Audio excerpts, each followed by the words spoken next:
오늘은 4월 22일입니다. 오늘 이야기의 주인공은 조선시대 사람인데요. 이름보다 별명이 훨씬 더 유명한 분입니다. 삿갓 하나를 깊숙이 눌러쓰고 전국을 떠돌며 시를 남긴 방랑시인 바로 김삿갓. 본명은 김병현입니다. 우리나라 사람이라면 이름은 한 번쯤 들어봤을 거예요. TV 사극에도 자주 등장하고 어릴 때 교과서에서 접한 분도 계실 텐데요. 그런데 이 사람의 삶이 실제로 얼마나 기가 막히고도 슬픈 이야기인지 제대로 아시는 분은 많지 않습니다.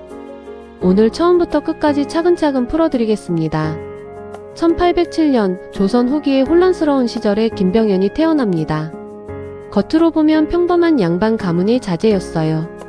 그런데 이 집안에는 이미 치명적인 낙인이 찍혀 있었습니다.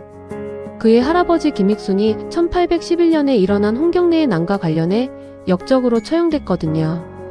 홍경래의 난이 어떤 사건인지 잠깐 설명드리면 조선 순조 때 평안도 지역의 차별과 수탈에 반발한 홍경래가 일으킨 대규모 밀란입니다. 이 반란에 협력했다는 이유로 김병현의 할아버지 김익순이 처형됐고 그 순간 집안 전체가 역적의 후손이라는 낙인을 고스란히 뒤집어쓰게 됩니다. 자기가 무슨 잘못을 한 것도 아닌데 태어나자마자 이미 죄인의 집안 사람이 되어버린 거예요. 조선 사회에서 역적의 집안이라는 게 어떤 의미인지 잠깐 생각해 보시겠어요? 벼슬길은 당연히 원천 봉쇄되고 사회적으로도 따돌림과 차별을 받으며 경제적으로도 극심한 어려움을 겪어야 했습니다. 그런데 여기에 더 잔인한 사실이 있었어요. 어린 시절 김병현은 자신의 집안 내력을 제대로 알지 못한 채로 자랐습니다. 어머니가 아이를 보호하기 위해 사실을 숨겼다는 이야기가 전해지고 있어요.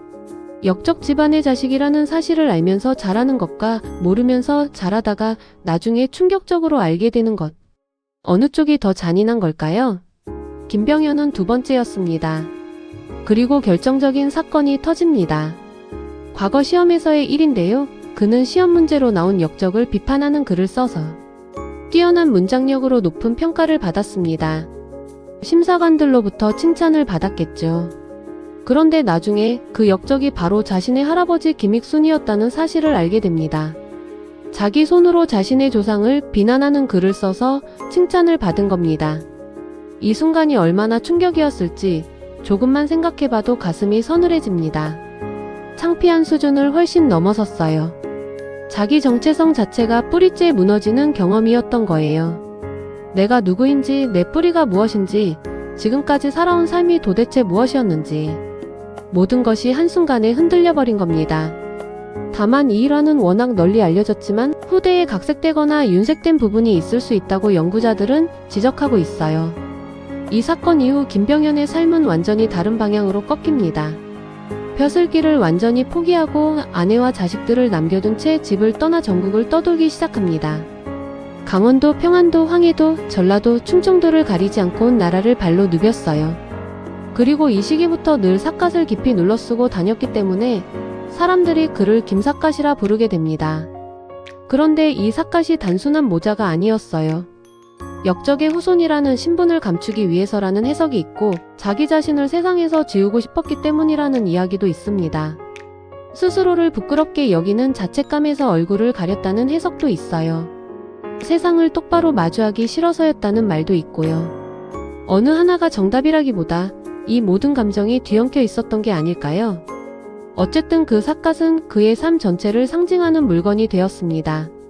방어막이자 상징이자 그 자체로 하나의 선언이었죠. 방랑하면서 그는 시를 짓기 시작했는데요. 이 시들이 참 독특합니다. 당시 양반들이 쓰던 시는 격식을 갖추고 고상한 한자 어휘를 나열하며 충효와 같은 유교적 가치를 읊는 게 일반적이었어요.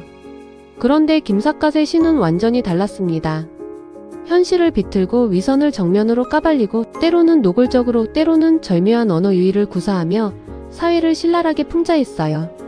무능한 관리를 조롱하고 가식적인 유학자를 비웃고 부패한 사회구조를 날카롭게 꼬집었습니다. 격식보다는 전달력, 품격보다는 솔직함을 택한 거예요. 그래서 그의 시는 양반들이 읽어도 뜨끔했고 일반 백성들이 들어도 통쾌했습니다. 그의 시에는 특유의 이중성이 있어요. 웃음으로 포장되어 있지만 그 안에 날카로운 칼날이 숨어 있는 겁니다.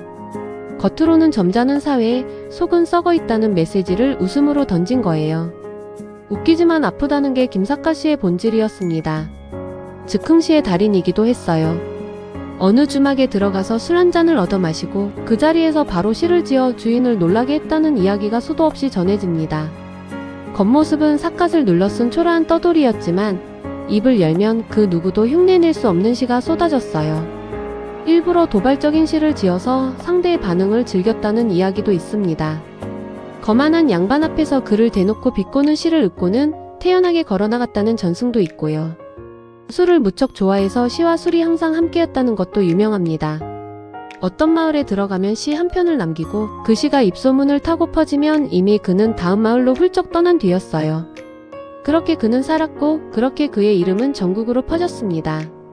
그런데 이 사람을 그냥 유쾌한 방랑자로만 보면 반쪽짜리 이해입니다. 겉으로는 웃고 비웃고 풍자했지만 그 안에는 평생 해소되지 못한 깊은 상처가 있었거든요.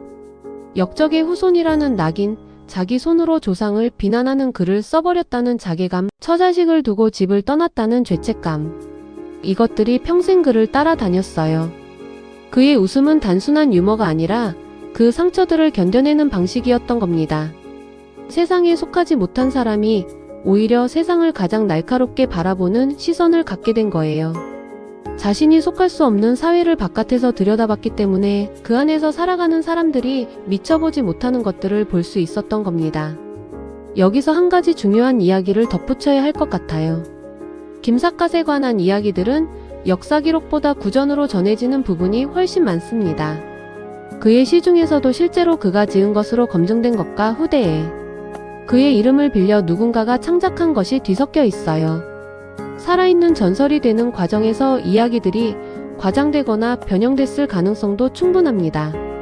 연구자들은 김삿갓을 역사적 실존 인물인 동시에 민간 문화가 오랜 시간에 걸쳐 빚어낸 캐릭터로도 봅니다.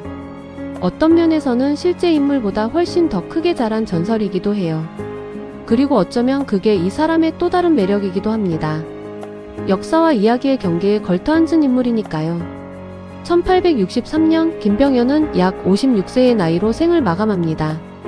전라남도 화순 지역을 떠돌다 눈을 감은 것으로 전해지며 그의 묘는 강원도 영월 지역에 조성되어 있습니다.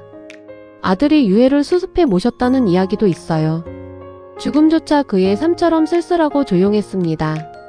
초라한 떠돌이로 살다 쓰러졌지만 그 이름이 지금까지 살아남은 건 결국 그의 말이 살아남았기 때문이에요.